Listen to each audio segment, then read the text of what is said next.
Grandes civilizações.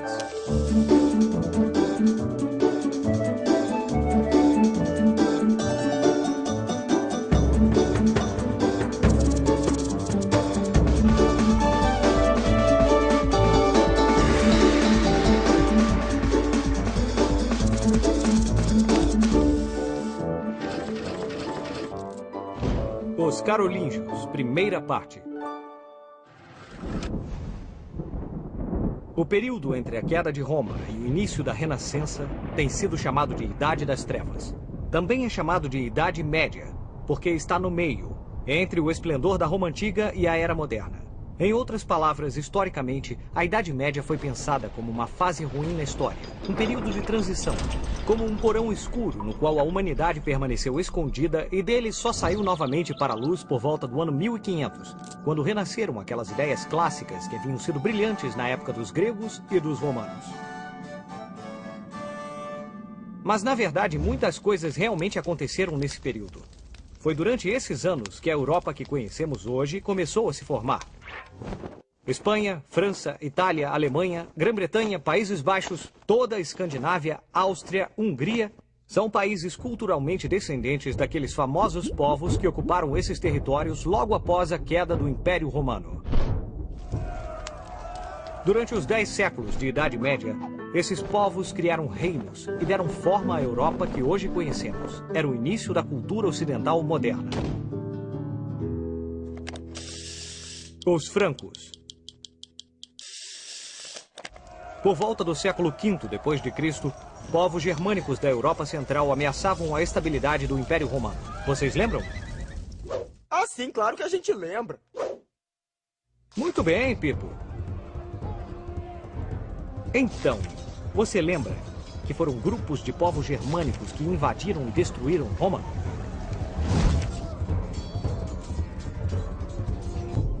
Esses grupos de guerreiros germânicos pertenciam a vários povos que estavam sempre lutando uns contra os outros.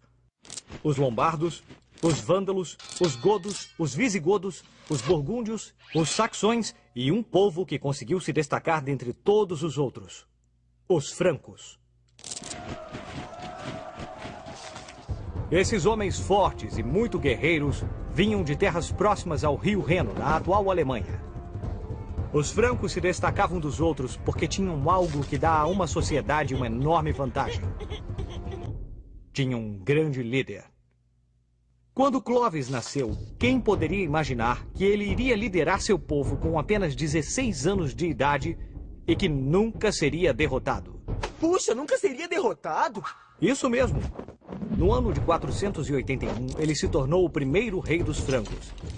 E sob seu comando, expandiram suas terras, lutaram contra todos os povos vizinhos e conquistaram a maior parte da província romana da antiga Gália, onde hoje é a França. Ou seja, a atual França tem esse nome devido aos francos. Clovis começou governando a cidade de Paris. Mais tarde, se casou com uma bela princesa do povo da Borgonha, chamada Clotilde.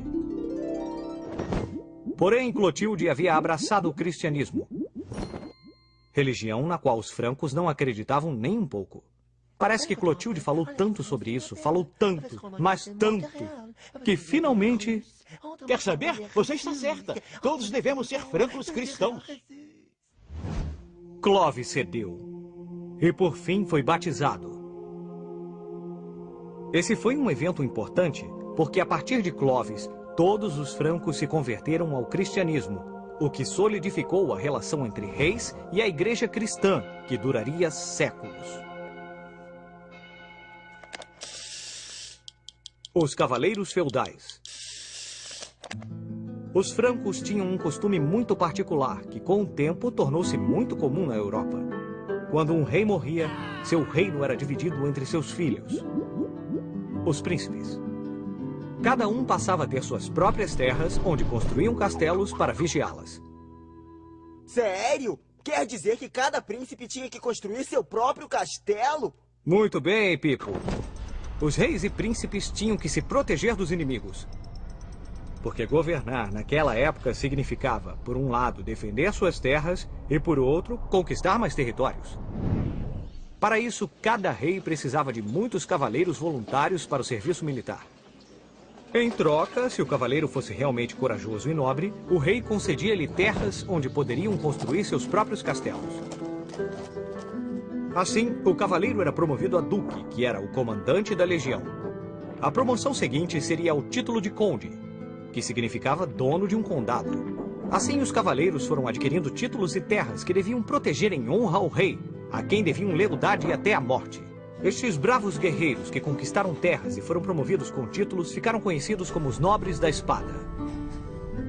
Graças a este antigo costume dos francos, os filhos dos nobres também herdavam os mesmos direitos e, assim como seus pais, tinham um pedaço de terra para proteger. Essas terras que rodeavam o castelo eram conhecidas como feudos. Os feudos não eram constituídos apenas por terras e castelos, mas também por todas as aldeias de camponeses que se estendiam ao redor das muralhas do castelo.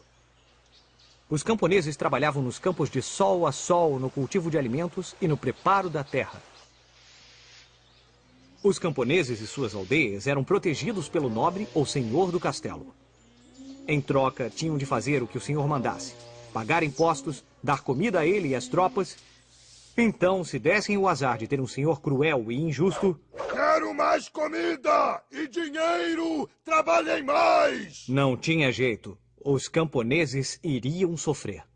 Mesmo assim, poucas pessoas se atreviam a sair de suas aldeias, porque fora das fronteiras dos feudos só havia florestas e pântanos, onde os camponeses desprotegidos poderiam ser alvo de ladrões e onde as pessoas acreditavam que demônios e espíritos do mal viviam à espera de viajantes desavisados. Os camponeses da Europa não sabiam ler nem escrever e raramente recebiam notícias vindas de fora de suas aldeias. Essa falta de conhecimento sobre o mundo que os rodeava criava muitos medos, e esses temores foram refletidos nos contos surpreendentes sobre monstros, magos, bruxas e dragões.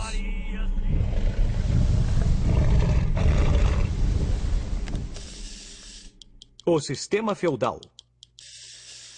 Durante a Idade Média, diferentes povos lutaram entre si. Os nobres compunham os exércitos que juravam lealdade uns aos outros.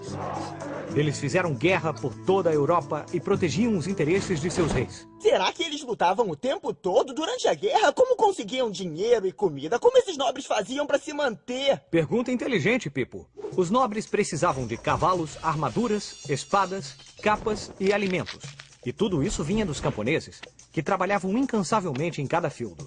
Eles produziam todos os alimentos e bens para os senhores e seus exércitos. Os camponeses trabalhavam duro todo o ano e produziam toneladas de alimentos. Alimentos esses que os senhores tomavam deles. Isso porque, tecnicamente, os senhores eram donos de tudo.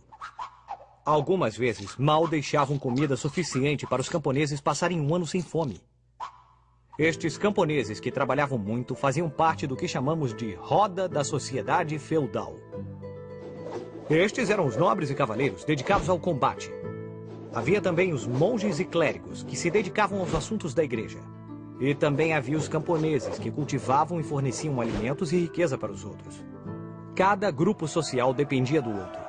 Os camponeses tinham de ser defendidos pelos senhores e nobres contra invasores, para que pudessem cuidar dos alimentos que seriam consumidos pelos senhores e pelos religiosos. Essas três camadas da sociedade eram muito rigorosas e ninguém podia passar de uma para outra. Esse era o sistema feudal. Vamos usar nossa bússola do tempo para ver o que estava acontecendo nos outros lugares do mundo nessa mesma época. O que estava acontecendo no Japão, enquanto a Europa estava à mercê dos reis e cavaleiros? No século XIII, o Japão mudou para sempre. Depois de séculos de guerras entre duas famílias inimigas, um grande chefe militar chamado Yoritomo subiu ao poder e foi proclamado o primeiro shogun do Japão. Este foi o início de um longo período do Japão feudal, que durou 7 séculos, e ficou conhecido como a Era dos Shoguns. Os shoguns mantiveram seu poder por tanto tempo graças a um grupo de elite de fiéis guerreiros chamados samurais. O Shogun premiava o samurai com terras e riquezas em troca de sua fidelidade. Aí, igualzinho ao que estava acontecendo na Europa nessa época. Exatamente. Na Europa, os cavaleiros protegiam as terras do rei. E no Japão, os samurais estavam fazendo a mesma coisa, protegendo o poder do Shogun. O sistema feudal também existia do outro lado do mundo. Vamos ver o que vai acontecer em Os Carolíngios, segunda parte. Depois de incansáveis campanhas contra os lombardos, saxões, ávaros, eslavos, os godos e os visigodos, Carlos Magno conseguiu criar seu grande império. Mas ele não era apenas um grande conquistador. Carlos Magno também queria unificar os senhores e as aldeias de seu império sob uma única religião e uma cultura compartilhada, baseando seu poder no conhecimento.